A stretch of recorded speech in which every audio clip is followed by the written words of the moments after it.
Guys, are you into cherry fragrances? Well, I've got one for you today. It's 13 cherry fragrances you need to get your nose on. And I was going to do this video before I left to Europe, but sadly it didn't get done because I was waiting on a few fragrances to arrive and they did not make it. The other thing was I was really hotly anticipating Cherry Oud by Guerlain, which completely fell flat. Was not a favorite of mine. So finally, 13 cherry fragrances I'm going to talk to you about today, some bonuses and some upcoming cherry focused fragrances, all coming right up.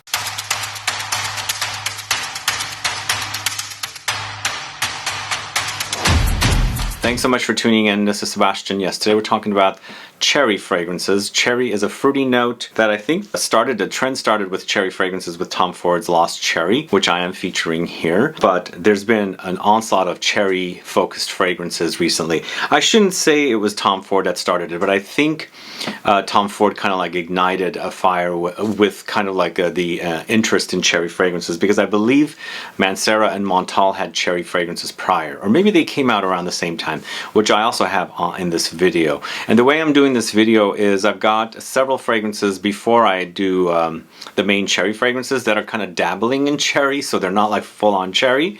So those are the ones I'm going to do first, and that's how I'm ranking this. It's like the more cherry it gets, it gets to be like the number one. So I'm not ranking it with how much I like. I am ranking it in a way that the number one will be the cherriest fragrance that I have here.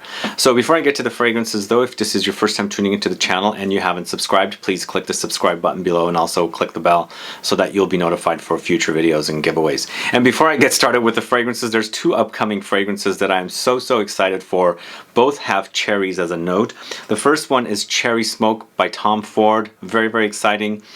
Seems to be launching around the holidays. I just found out from sales reps here at Neiman Marcus towards the end of the holidays, like end of December for January. So we'll see. Hopefully it'll be a little sooner than that because I'll be gone by the time that thing launches at the end of December. And the other one that I'm really hotly anticipating is Tonka Cola, which is more of a Tonka fragrance, but it does feature cherry. So it's almost going to be like a cherry Tonka Cola kind of a thing. So both of these fragrances I'm excited about and can't wait to get my nose on. But why don't we go ahead and get started. The first one I'm going to talk to you about is Guerlain's Cherry Oud. I don't have a bottle. I actually picked up a sample of Cherry Oud from Neiman Marcus here because I smelled it so much and I was really trying to really enjoy it, but it just didn't work for me. So let's go ahead and give it a quick smell once again a last time, and then I'll move on from this fragrance because I'm not caring for it. So I said 13 cherry fragrances you need to get your nose on, so maybe you can skip this one, but tastes are different, so you might like this one over the fact that I don't like it. Again, to me it smells like cough syrup or some kind of a medicine.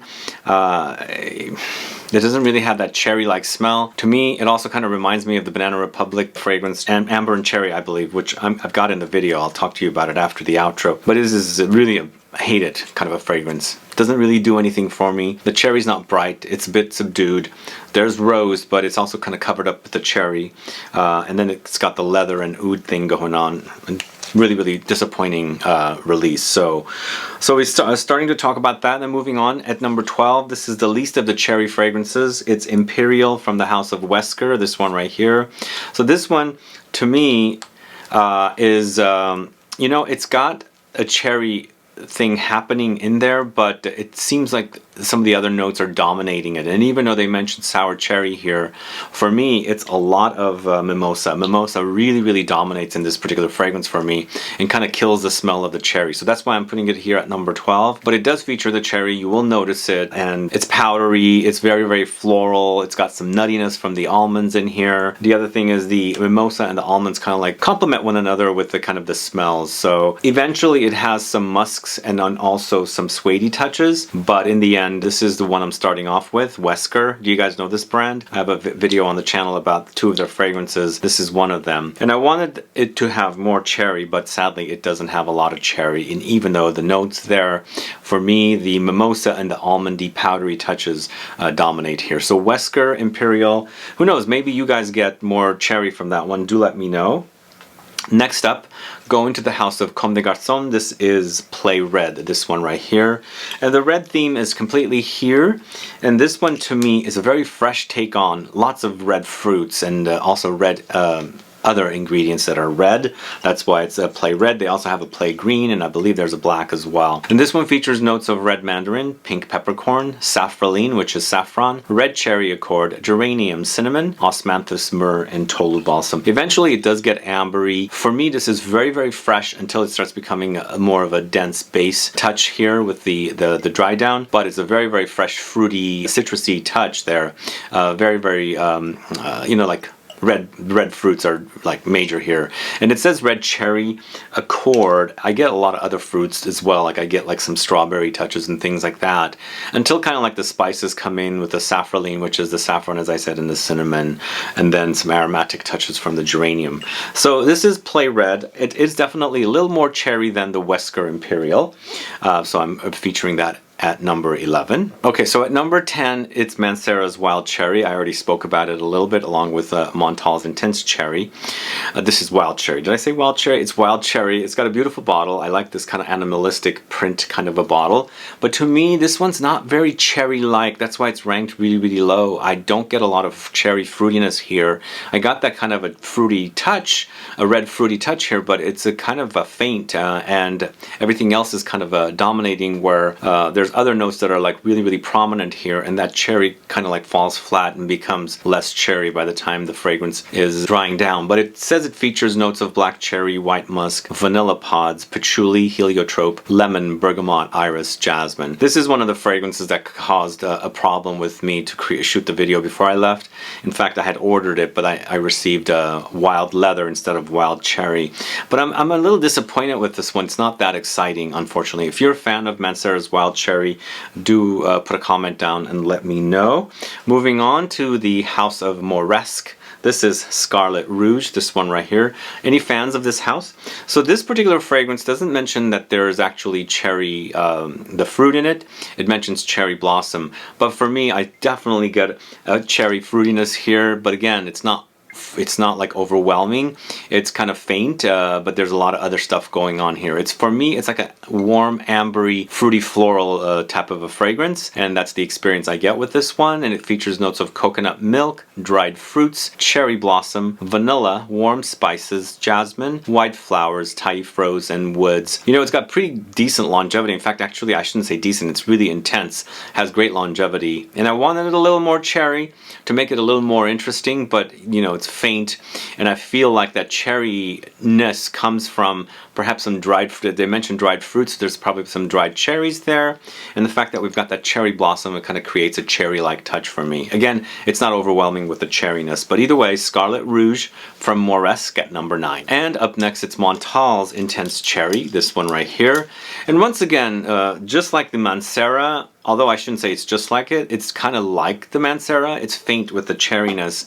For me, I also felt like the MONTALE is a little faint for a MONTALE fragrance, if that makes sense. And I wanted a lot more cherry here, and it didn't, you know, deliver. So it's musk, sour cherry, rose, jasmine, vanilla, sandalwood, and bergamot. And then the other thing is the cherry kind of disappears with this one, and you're kind of left with kind of a very boring MONTALE fragrance. But when I'm enjoying the cherryness in here, that's when it's like the most exciting. I shouldn't say it's really, really boring, but there's, you know, when the cherry fades away, it kind of becomes kind of just like a boring, woody, kind of a musky, powdery fragrance. So MONTALE Intense Cherry at number 8. So now we're starting the list of the fragrances, still the same ranking. We're starting the list of fragrances where the fragrances are really, really cherry, and I'm starting off with Kayali's LOVEFEST Burning Cherry 48. This one right here, I recently featured it in a haul video. This is one of the fragrances I purchased before I left on the trip, so it's been waiting around. To me, I was wearing this one and I noticed that the cherry does fade away, but when I'm starting with the fragrance, it's a really delicious cherry experience, but I'm left with kind of like a very nondescript, slightly smoky, woody, musky touch here. So I wanted more cherry with this one, or I wanted the cherry to last a little longer and less of that kind of almost boring Palo Santo Gaiac wood, kind of lightly smoky, woody, musky thing. But you know, when you first spray this one, it reminds me of Tom Ford's Lost Cherry. It's very, very cherry, very cherry. I like that name. It's burning cherry, raspberry, praline, Palo Santo, Gaiac wood, patchouli, tonka beans, ambertolide. And you know, I'm not getting too much praline, although I think I am getting praline. Feel like the praline and the tonka beans are kind of competing with one another, and actually I'm thinking it's tonka beans, but it's actually praline. But overall, it's a little disappointing. I wanted more cherry, as I was saying, because it doesn't linger on the cherry touch. But when you first spray that cherry, it smells really, really delicious. So Kayali LOVEFEST Burning Cherry is at number 7. Remember what I said at the beginning of the video. This is ranked in a way that the fragrances that are less cherry are at the bottom. The fragrances that are more cherry are at the top. So next up, it's at number 6, GRITTI Duchesse's. This one right here. I hear there's a lot of hype on this one recently. And once again, for me, I like this a little more than Kayali LOVEFEST, and I love the cherryness here. Although it's not as full-on in-your-face cherry. It's not like this pulpy kind of cherry touch here. It's more of a balanced cherry, but it's overall really, really cherry.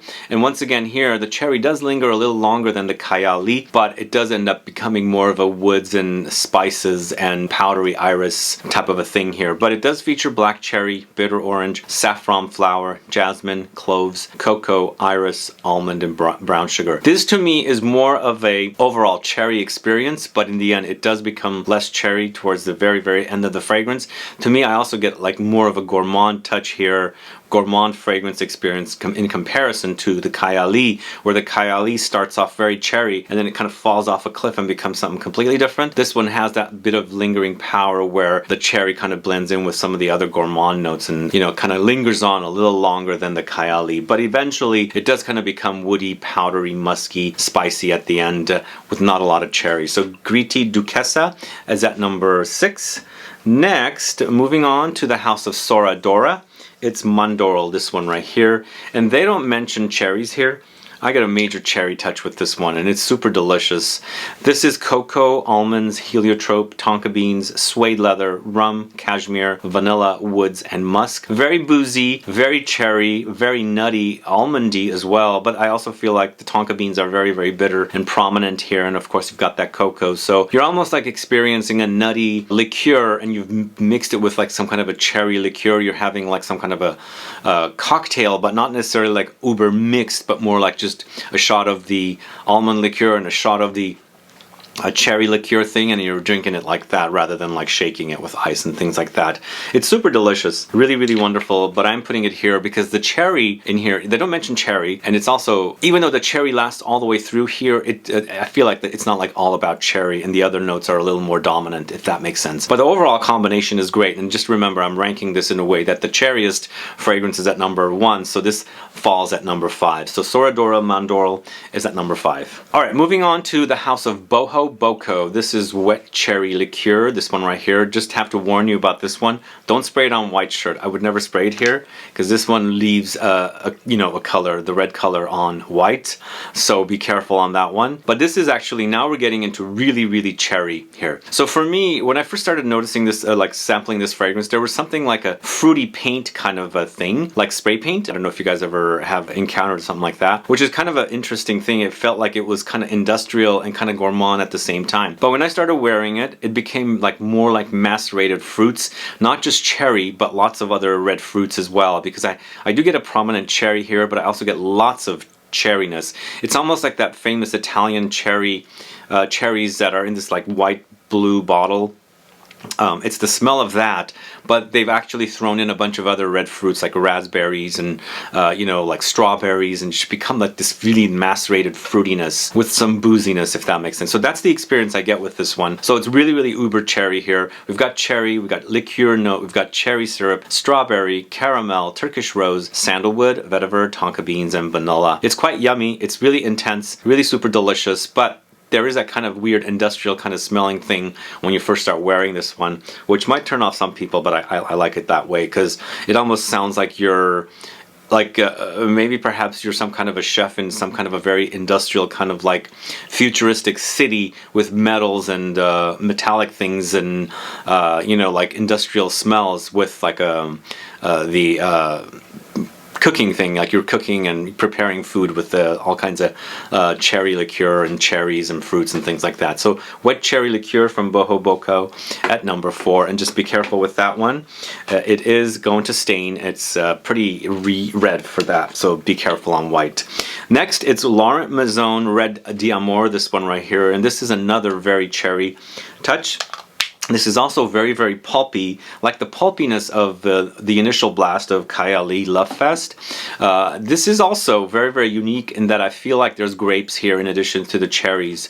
It's like a mulled wine with cherries and grapes kind of a thing happening here. So very, very interesting, but it does feature notes of black cherry, black leather, saffron, pink pepper, patchouli, heliotrope, tonka beans, and Palo Santo. Man, Palo Santo is becoming a very, very popular note lately. I think I'm gonna have to put together a video. I wouldn't necessarily call this a Palo Santo fragrance. It's more about the cherry, but as I said, it becomes like more like a mulled wine and fruits, cherry fruits kind of a experience in that there's also lots of leather. So eventually it does become kind of smoky leathery, but you have that kind of very pulpy start with the fruits and their pulp. Very, very like a succulent touch here, along with this kind of like mulled wine with fruits and grapes and things like that, and leather. So that's Laurent Maison Red d'Amour at number 3. Anybody know that brand? Do let me know, put a comment down.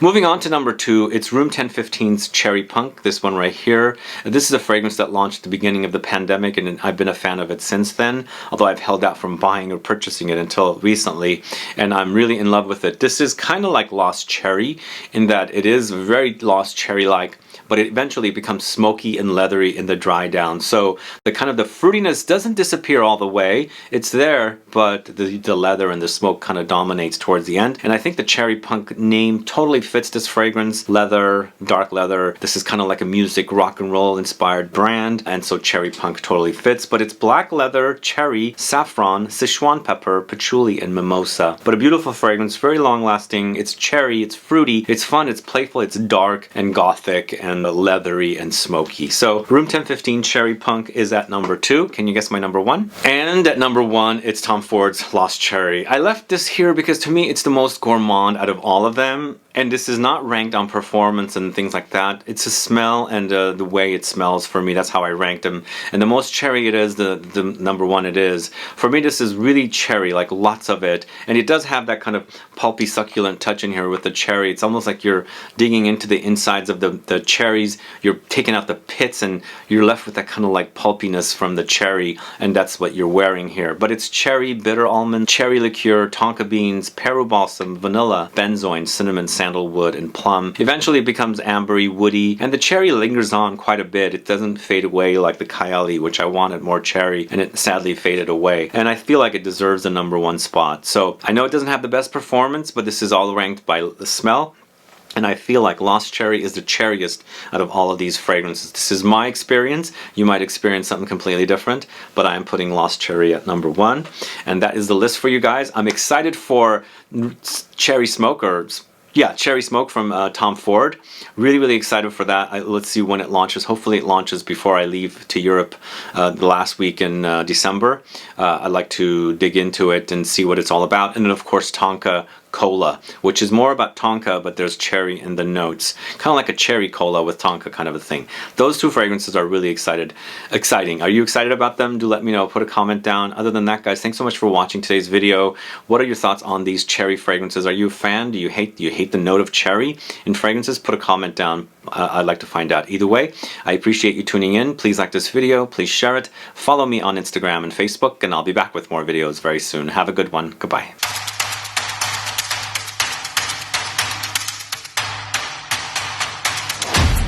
Alright, I did leave this to the bonus. I did not want to talk about it during the actual main video. I know there's many fans of this one, but for me, just like Guerlain's Cherry Oud, this dark cherry and amber is one of the most boring fragrances.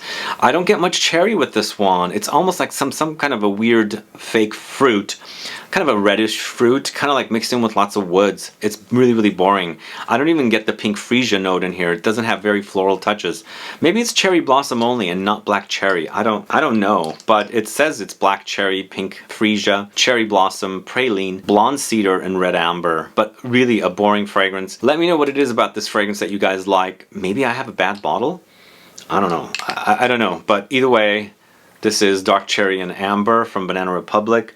I left it till the last as a bonus fragrance. You guys like it. I don't like it. I don't care for it. But let me know if you're a fan of it. Thanks so much, guys. Bye-bye.